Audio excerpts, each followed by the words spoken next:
Sërish ndryshime në strukturën e Bashkisë së Vlorës, por edhe në shtim të numrit të punonjësve. Kur ka bërë një javë që ka marrë detyrën si kryetare e Bashkisë së Vlorës, Brunilda Mersini me një projekt vendim i cili daton në 21/11/2025, i paraqet Këshillit Bashkiak 12 pika. Çka flitet? Shkrirja e ndërmarrjes së gjelbërimi dhe bashkimi i saj me ndërmarrjen e pastrimit në një drejtori të vetme. Ndërkohë që shërbimi i ndriçimit publik të Bashkisë së Vlorës pritet t'i bashkohet ndërmarrjes së shërbimeve publike. Gjithashtu një pikë tjetër e këtij projekt vendimi është përdorimi i shkollës Shaban Demiraj, i cili lejohet të përdoret nga ndërmarrja e shërbimeve publike, por dhe drejtoria e tatim taksave.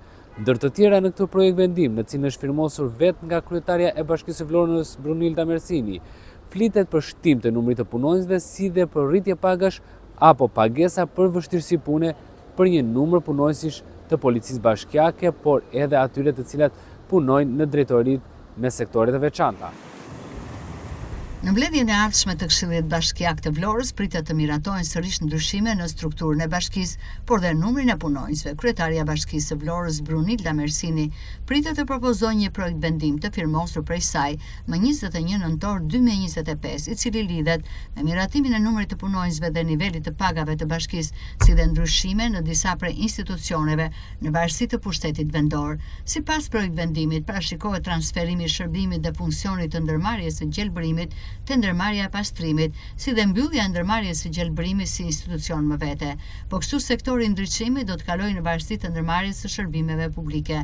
Ndërkohë që vitin e kaluar në mbledhjen e Këshillit Bashkiak, struktura e bashkisë u ndërtua me 3 drejtori, atë të gjelbërimit, të pastrimit dhe të shërbimit publik. Ndërkohë në këtë projekt vendim të firmosur në datën 21 nëntor 2025 nga kryetaria e Bashkisë Brunilda Mersini, shkrirja e pastrimit dhe gjelbërimit në një institucion të vetëm argumentohet si pasojë e keq menaxhimit në teren nga këto dy ndërmarrje.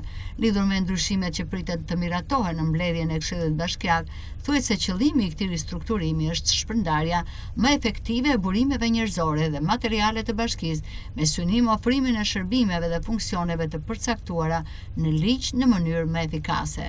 Ndërmarrja e pastrimit është ndër strukturat me ngarkesën më të lartë operacionale, si pasojë e rritjes së sasisë së mbetjeve nga aktiviteti turistik, zgjerimit të zonave të banuara, nevojës për turne të plota dhe vështirësive në pastrimin e territorit me fshes. Përmes ristrukturimit synohet përmirësimi i shërbimit, rritja e frekuencës së pastrimit në zonat problematike dhe rritja e cilësisë së higjienës publike. Shtimi i punonjësve në këtë ndërmarrje konsiderohet domosdoshmëri funksionale për të garantuar një shërbim modern, efikas dhe të qëndrueshëm. Ndaj përveç ndryshimeve strukturore, Mersini ka kërkuar të miratohet dhe shtimi i numrit të punonjësve në disa ndërmarrje të Bashkisë së Bashkisë, duke argumentuar nevojën për plotësimin e shërbimeve dhe rritjen e eficiencës. Ndër pikat e tjera të propozuara janë dhe njohja e shtesës në pagë për vështirësi pune për punonjësit e policisë bashkiake, si dhe punonjësit mbështetës dhe ata të specialiteteve të veçanta.